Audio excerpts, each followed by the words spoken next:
پاکستان اور افغانستان دو ہمسایہ اسلامی ممالک ہیں۔ دونوں کے کلچر، ثقافت اور تاریخ میں بھی بہت مماثلت پائی جاتی ہے۔ پاکستان اور افغانستان دونوں میں پشتون یعنی پشتو بولنے والے لوگوں کی بڑی تعداد آباد ہے۔ پاکستان میں بسنے والے پشتون یعنی پٹھانوں کی کل تعداد 4,30,00,000 ہے، جو کہ پاکستان کی آبادی کا 20% حصہ بنتا ہے، جبکہ افغانستان میں پشتون آبادی کی کل تعداد 1.5 کروڑ ہے۔ پشتون قوم افغانستان کی سب سے بڑی قوم ہے۔ افغانستان کی آبادی کا 42% حصہ پشتونوں پر مشتمل ہے۔ اس وقت پاکستان نے 20 لاکھ کے قریب افغان مہاجرین کو پناہ بھی دے رکھی ہے، جبکہ افغانستان کو دنیا سے تجارت کے لیے سمندر تک پہنچنے کے لیے مختصر ترین راستہ بھی پاکستان ہی فراہم کرتا ہے۔ جہاں پاکستان کے ترکی، سعودی عرب، ایران سمیت تمام اسلامی ممالک سے بہترین تعلقات قائم ہیں، وہیں کیا وجہ ہے کہ ہمسائے میں ہی موجود ایک سنی اسلامی ملک پاکستان سے اتنی شدید نفرت کرتا ہے؟ دوستو، اس کی وجوہات کا جائزہ لیتے ہیں اس ویڈیو میں۔ دوستو، افغانستان کی پاکستان کے خلاف نفرت اور دشمنی کسی حالیہ واقعے یا تنازع کا نتیجہ نہیں ہے، بلکہ اس دشمنی کی ابتدا قیام پاکستان سے ہی ہو چکی تھی۔ 1947 کو قیام پاکستان کے بعد افغانستان نے پاکستان کے وجود کو تسلیم کرنے سے ہی انکار کر دیا۔ چنانچہ افغانستان نے یونائیٹڈ نیشنز میں پاکستان کے داخلے کے خلاف ووٹ دیا۔ یہ وہ قدم تھا جو پاکستان کے بدترین دشمن سمجھے جانے والے بھارت نے بھی نہیں اٹھایا تھا۔ دوستو، افغانستان اور پاکستان کے درمیان خراب تعلقات کی سب سے بڑی وجہ سرحدی تنازعہ ہے۔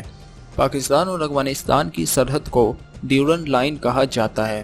2670 کلومیٹر طویل یہ سرحد 1893 کو انگریزوں اور افغانوں کے درمیان ایک سرحدی معاہدے کے تحت قائم کی گئی تھی۔ انگریز افغان جنگوں میں برطانیہ افغانستان کے بہت سے علاقوں کو فتح کر چکا تھا۔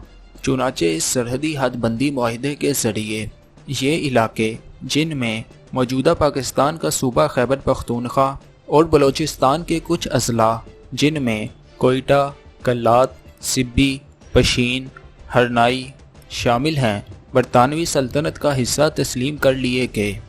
1947 کو قیام پاکستان کے بعد پاکستان نے اسی سرحد یعنی ڈیورنڈ لائن کو افغانستان اور پاکستان کے درمیان انٹرنیشنل بارڈر تسلیم کر لیا، لیکن افغانستان نے اسے انٹرنیشنل بارڈر ماننے سے صاف انکار کر دیا۔ 1992 کو افغانستان نے ایک قدم اور آگے بڑھتے ہوئے اس وقت کے صوبہ سرحد اور قبائلی علاقوں کے ساتھ ساتھ بلوچستان پر بھی اپنی ملکیت کا دعویٰ کر دیا، تاکہ خشکی سے گھرے افغانستان کو سمندری راستے کے لیے پاکستان پر انحصار نہ کرنا پڑے۔ قیام پاکستان کے فوری بعد ہی افغانستان نے پاکستان کے مغربی صوبوں پر قبضہ جمانے کے لیے خوفناک کوششیں شروع کر دیں۔ اس نے بلوچستان میں اٹھنے والی بغاوت کو کھل کر سپورٹ کیا اور اس وقت کے باغی سردار پرنس کریم خان کو اسلحہ اور مالی مدد فراہم کی۔ اس کے علاوہ 1949 کو فاٹا اور کے پی کو الگ کرنے کے لیے میرزا علی خان کے لشکروں کو بھی کھل کر امداد دی۔ پاکستان کو توڑنے کے لیے یہ کارروائی افغانستان کی جانب سے ایک ایسے وقت میں کی گئی جب پاکستان کشمیر میں انڈیا کے خلاف محاذ جنگ میں مصروف تھا۔ پاکستان کی نیشنلسٹ لیڈرشپ نے ان افغان دہشت گردوں کے خلاف کارروائی کا فیصلہ کیا۔ چنانچہ پاک آرمی نے ان دونوں علاقوں میں کامیاب آپریشنز کر کے انہیں افغان دہشت گردوں سے آزاد کروا لیا۔ 1951 کو دونوں ملکوں کے درمیان حالات اس وقت کشیدہ ہو گئے جب سعد اکبر بابرک نامی ایک پشتون قومیت پرست ملیٹنٹ نے پاکستان کے وزیر اعظم لیاقت علی خان کو راولپنڈی میں ایک جلسے کے دوران شہید کر دیا۔ دونوں ملکوں کے درمیان کشیدگی ایک بار پھر شدت اختیار کر گئی جب 1955 میں پاکستان نے 1 یونٹ کا اعلان کیا اور مغربی پاکستان ایک ایڈمنسٹریٹو صوبے میں تبدیل ہو گیا۔ افغانستان نے اس کے رد عمل میں پاکستان کے ساتھ تمام سفارتی تعلقات ختم کر دیے، اور یہ تاریخ کا پہلا واقعہ تھا جب ایک ملک دوسرے کے اندرونی معاملے کی وجہ سے اس سے تمام تعلقات رد کر دے۔ کابل میں پاکستانی ایمبیسی جبکہ جلال آباد اور قندھار میں کونسلیٹس کو بند کر دیا گیا۔ اور عملے کو واپس بھیج دیا گیا۔ کابل نے اسی دوران اعلان کیا کہ وہ کابل ریور کو ڈائیورٹ کر کے پاکستان کے ورسک ڈیم منصوبے کو تباہ کر دے گا۔ اس بیان کے صرف 3 دن بعد افغان فوج پاکستان کے قبائلی علاقوں میں داخل ہو گئی، جس پر پاکستان کے پشتون قبائل نے افغان فوج کا ڈٹ کر مقابلہ کیا۔ 1960 کو ہزاروں کی تعداد میں افغان فوجیوں نے پاکستان کے قبائلی علاقے پر حملہ کر دیا۔ افغان فوج کا مقصد پاکستان کی اس دور کی نیم خود مختار ریاست باجوڑ ایجنسی پر قبضہ کرنا تھا۔ افغان فوج نے پاک افغان سرحد کے ساتھ بڑی تعداد میں ٹینکس اور آرٹلری بھی ڈپلوائے کر رکھی تھی۔ افغان فوج کا یہ خیال تھا کہ وہاں موجود پشتون قبائل پاکستان کے خلاف افغان فوج کا ساتھ دیں گے، پر اس کے برعکس ان پشتون قبائل نے پاک فوج کے ساتھ مل کر افغان فوج کو اس علاقے سے مار بھگایا۔ 1986 میں کشیدگی اتنی بڑھ گئی کہ افغانستان نے پاکستان کے خلاف اپنی فضائیہ کا بھی استعمال کرنا شروع کر دیا۔ نومبر 1986 کو افغان فضائیہ کے 6 جہاز پاکستانی حدود میں داخل ہوئے اور ان کا سامنا ہوا پاکستانی فضائیہ کے 2 F-16 طیاروں سے۔ ڈوگ فائٹ کے نتیجے میں پاکستانی فضائیہ نے 6 کے 6 افغان طیارے مار گرائے، جن میں 2 Su-22 اور ایک AN-26 کو اسکواڈرن نمبر 9 نے گرایا، جبکہ اسکواڈرن نمبر 3 نے بقیہ کے طیاروں کو تباہ کیا۔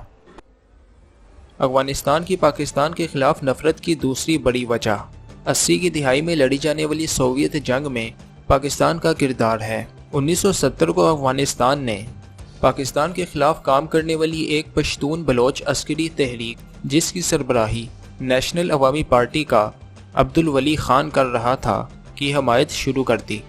جواب کے طور پر پاکستان نے افغانستان میں محمد داؤد خان کی سوویت روس کے زیر اثر ترقی پسند حکومت کے خلاف اسلامسٹ تحریکوں اور جہادسٹ موومنٹس کی سپورٹ شروع کر دی۔ پاکستان کے حمایت یافتہ ان لوگوں میں گلب الدین حکمت یار اور احمد شاہ مسعود، جو کہ دونوں جماعت اسلامی کے طلباء تھے، کے علاوہ حقانیز بھی شامل تھے۔ اپریل 1978 کو صدر داؤد خان کو کابل میں انہی اسلامسٹ گروہوں کی جانب سے قتل کر دیا گیا۔ دسمبر 1969 کو افغان سوویت جنگ کا آغاز ہوا۔ اس جنگ میں پاکستان نے امریکہ کے ساتھ مل کر مجاہدین کی ٹریننگ اور مالی سپورٹ سے روس اور اس کی زیر اثر ترقی پسند جماعت، جس کا نام سوویت ڈیموکریٹک پارٹی تھا، کو شکست دی۔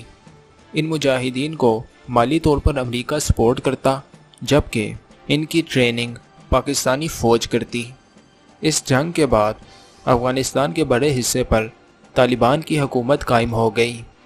پاکستان نے افغانستان کی اس نئی طالبان حکومت کو کھل کر سپورٹ کیا۔ جب دنیا کے بیشتر ممالک نے اس طالبان حکومت کو افغانستان کی اصل حکومت تسلیم کرنے سے انکار کر دیا، پاکستان کے افغانستان کی اس نئی طالبان حکومت کے ساتھ اچھے تعلقات قائم رہے، لیکن اس طالبان حکومت کی جانب سے بھی ڈیورنڈ لائن پر پاکستان کے موقف کو تسلیم نہیں کیا گیا۔ سن 2001 میں 9/11 کے واقعے کے بعد امریکہ نے افغانستان پر حملہ کر دیا، جس کے باعث وہاں قائم شدہ طالبان حکومت کا خاتمہ ہو گیا۔ امریکہ کے اس حملے میں پاکستان نے اس کا بھرپور ساتھ دیا۔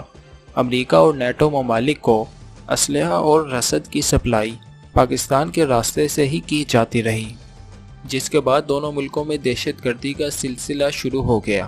دونوں ملکوں کی جانب سے ایک دوسرے پر دہشت گردی کا الزام لگایا گیا اور یہ سلسلہ آج تک جاری ہے۔ افغانستان اور پاکستان کے درمیان خراب تعلقات کی تیسری بڑی وجہ افغانستان میں بھارت کی بڑھتی مداخلت ہے۔ 2004 میں افغانستان میں حامد کرزئی کی حکومت کے بعد افغانستان اور بھارت کے درمیان تعلقات کے نئے دور کا آغاز ہوا۔ آج افغانستان کی کل $800 ملین کی ایکسپورٹس میں سے 56% ایکسپورٹس بھارت کو کی جاتی ہیں۔ افغانستان کرکٹ ٹیم کے بڑے بڑے نامور کھلاڑی، جو کہ پاکستان کی سرزمین پر کھیل کر آج بڑے سٹار بنے، کو آج بھارت سر آنکھوں پر بٹھا رہا ہے۔ انڈیا اب تک افغانستان میں $11 ارب کی انویسٹمنٹ کر چکا ہے، جس میں کابل میں افغان پارلیمنٹ کی تعمیر کے علاوہ اسکولوں، کالجوں،